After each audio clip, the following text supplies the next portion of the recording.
Be ready. 5 seconds.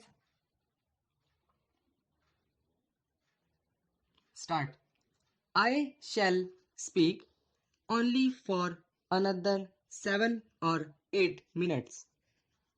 I had intended to speak both about the recruitment to the higher services and the policy of the government with regard to the purchase of the products of the cottage and small scale industries, but I wish to drop the later subject and confine my attention only to the recruitment to the higher ranks of the defense and civil services.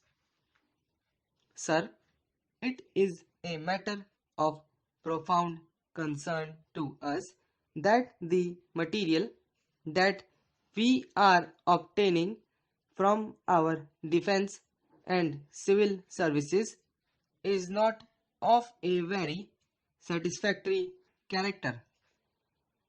Having a little more knowledge of the efficiency of the students who try to enter the NDA, the National Defense Academy, I think I can say with some confidence that we have no reason to be proud of the material that we are obtaining for our National Defense Academy.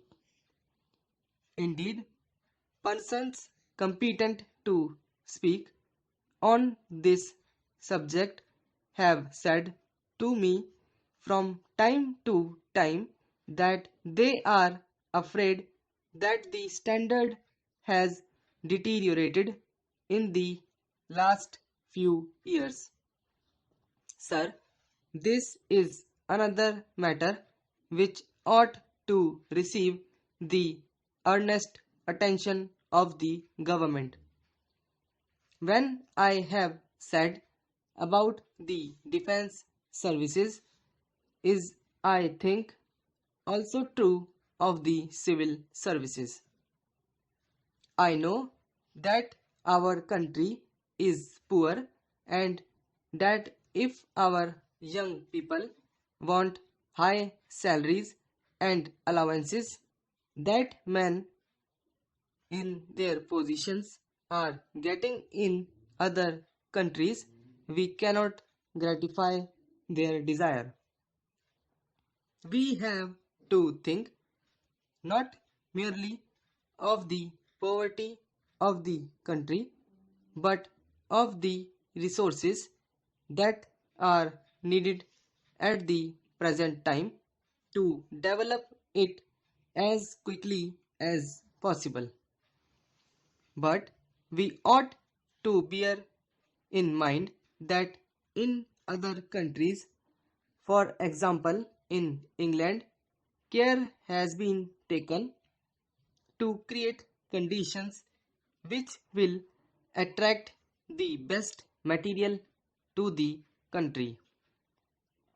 In England, the scales of salaries and allowances have been revised twice during the last 6 or 7 years. I think they were revised in and they have again been revised this year.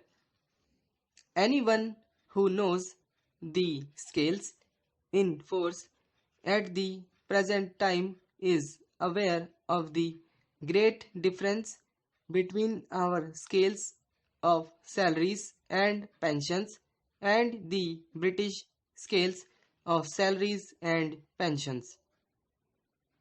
To mention only one matter, a captain gets a pension of 1000 euro and in addition a gratuity of 2000 euro. England is a much poorer country that it was, but it is finding itself compelled to revise the scales of salaries and allowances because it cannot afford to allow its army or even its administrative services to decline in efficiency. I understand that some time ago, when the scales of salaries and allowances for the defense services were revised, the conditions of services in the higher civil services were also revised, but I do not know how far this revision went and to which services this applied, but the moral of all this is clear. There is need for an enquiry into this matter. We should find out what it is that is holding young men of higher caliber back from joining our highest services. Do they want a higher salary? Do they want better allowances?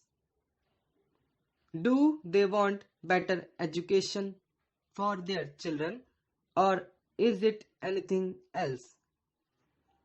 Is it the comparatively young age at which officers of the defense services retire that deters them from joining the defense services? Or is our system of education such as to prevent the country from having young men of the stamp that we require at the present time? In our National Defense Academy, there are 800 or 900 cadets. I have tried to find out how many of these cadets were sons of officers. I do not know whether the information that I have obtained is correct or not, but I understand that they can be counted on the fingers of one hand. I am not at all sorry if there are sons of JCOs and other ranks in the National Defense Academy, or sons of people belonging to humble stations in life who have been able to pass the tests laid down for admission to the academy. Indeed, it is a matter of pleasure to me to see that young men from all walks of life can now find it possible to join the academy, but I cannot lightly brush aside the fact that the officers of the army supply only a few young men to our defense services. I do not know whether government have made any enquiry into this matter, but I understand that either the government or the chief of the army staff has had this matter investigated. If so, I think it will be of great advantage if a copy of the report that may have been submitted to the government or to the chief of the army staff is placed in the library of the house, or is at least supplied to all those members who are interested in the efficiency and proper development of the defense services.